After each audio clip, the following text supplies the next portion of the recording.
guys, I thought I would jump on the camera really quick and give a review of my new Loungefly Cinderella Pin Trader backpack.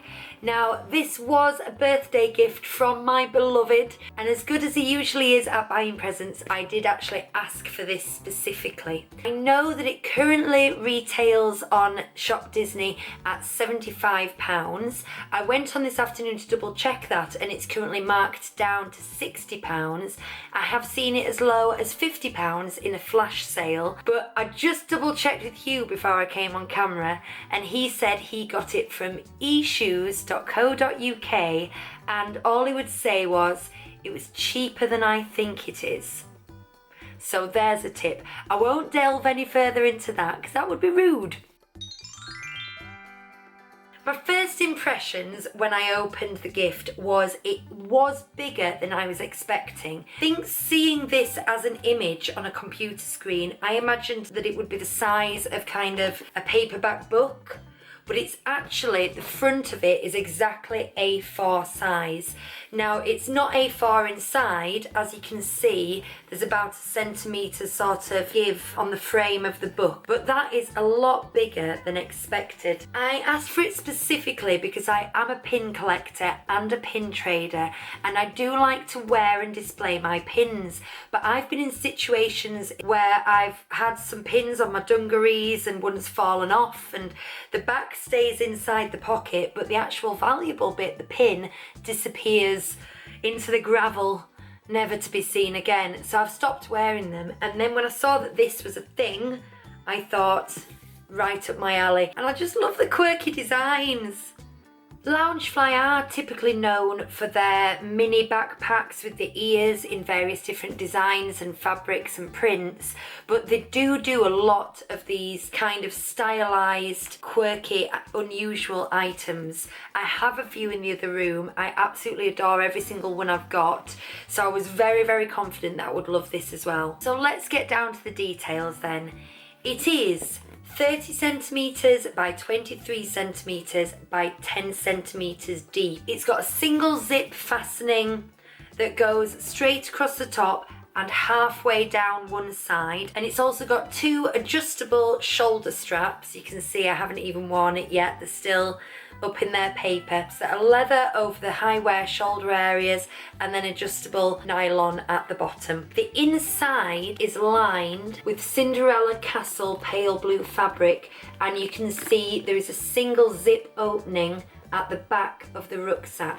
At the front of the rucksack you've got a slit opening, but that's not really designed as a pocket.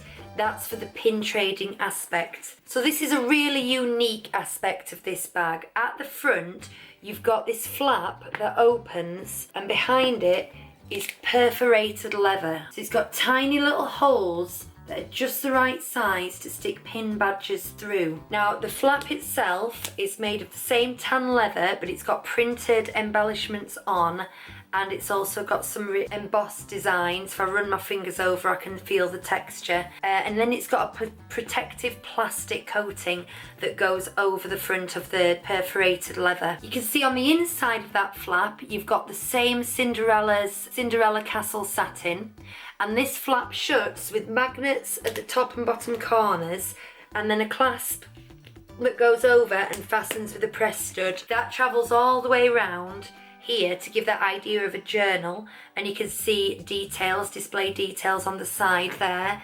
And then on the spine of what would be the book, you've got some textured relieved designs along with the keys and printed design there. So the whole thing is meant to look like a journal. Also included is a single pin, and that's Cinderella's glass slipper on a cushion. And that comes included with the bag. So those are the facts. Now it's time to get on to opinions.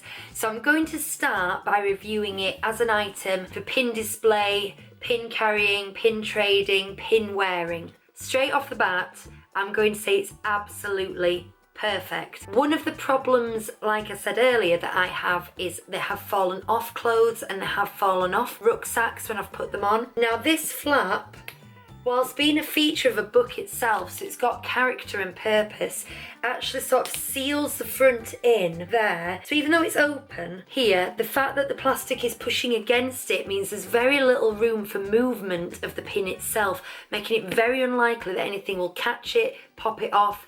Any too much swinging around will cause it to fall off. It's very firmly encased in there, and the magnets are strong but also very, very easy to use. And then you've got that added security of the press stud there, again still themed. I've seen other Disney backpacks using this perforated leather, and they don't give any kind of security over the front. I wouldn't feel any safer carrying them around on those backpacks as I would just on my denim jacket, as I usually do. Another advantage is, yes, they can be displayed within that book, but it's actually a lot larger. So you could put pins in this area here and they'd be covered up when you're walking around with them, but you can store a lot more than you can see. I can see in the camera as I move it around that there's a lot of reflection from the plastic because of the lights. To the naked eye, it's almost invisible as that plastic, so it is a really good way to actually look and examine and enjoy your pins.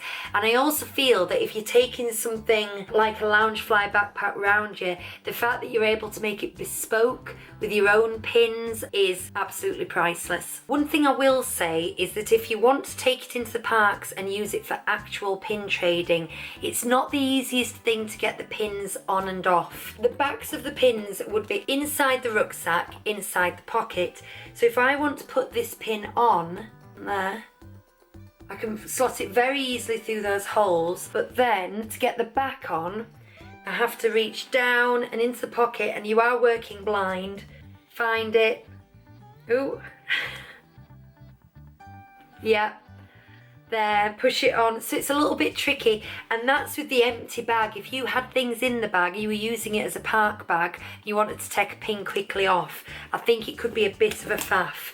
Now you'll see I've put that behind the Cinderella logo just to prove that you can use it to store more than you display. I think that I would want to display my favourite pins in here anyway. So the fact that it's faffy for pin trading doesn't bother me too much, because when I pin trade, I like to have my pins on lanyards. So now let's talk about it as a bag. I did mention it was a lot bigger than I expected, so there's pros and cons to that. First of all, I mean, a bigger bag is a bigger bag. You can take more in it. You can take it out on a day out. You can fit a water bottle in. It is big enough to be used as a park bag. Big thing to a Disney fan, I hear. But the downside of that is the opening is quite narrow and not very flexible.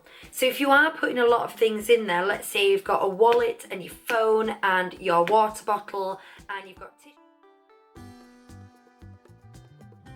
and wet wipes and lip balm, you'd really struggle. You can't see in. You'd really struggle to be feeling around and then pulling these big objects out through that tiny little opening. Not the most convenient to use as a handbag in that way, but you can work with it. And it is nice to have a bag that you can take to the parks as a fashion bag, but you can also fit a decent amount of stuff in. Because if I compare it to this Danielle Nicole bag that I've got, it's great for Disney bounding when I want to go as Mary Poppins or Bert, but I mean, you can fit nothing in it. So it really is just there as an accessory. Whereas this, you get the fashion aspect, but it's also fairly practical in size as well. So if you're watching this video because you're trying to decide if you're going to buy it, decide why you want it, because this isn't a clutch bag. This is a decent sized bag. Let's look at the quality of the item. It's Loungefly, so we know that we're getting quite a prestigious product, and you can feel it in the quality of the leather and the stitching. The metal zip has got Loungefly on there, and it doesn't feel like a zip that could break or catch easily. I don't know if you can hear that. But what worries me the most is with it being quite a strong leather and a narrow entrance, that if you used it a lot, you could end up spraining this leather at the top. But as to the rest of it, I've got other Loungefly backpacks that might have spare little bits and details that stick out and get caught or nicked. I'm thinking of like the feather on the Pinocchio rucksack is constantly getting brushed at and it's starting to look quite tatty. This, there's nothing really, even as I run my hand over, even with the mice, there's nothing that could easily wear and tear. It's a very compact item in that sense. So all in all, I think it's a very, very high quality rucksack and I would give it a 10 out of 10. So the question is it worth it? I said it retailed at £75 and even though we can get it cheaper, let's presume that's what you're paying for it.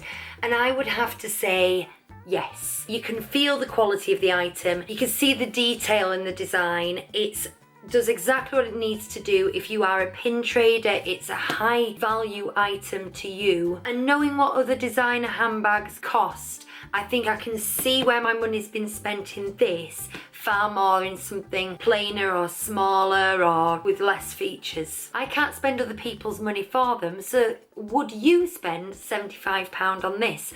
And that's everything I've got to say on this. So big thumbs up for this item and I'll see you next time.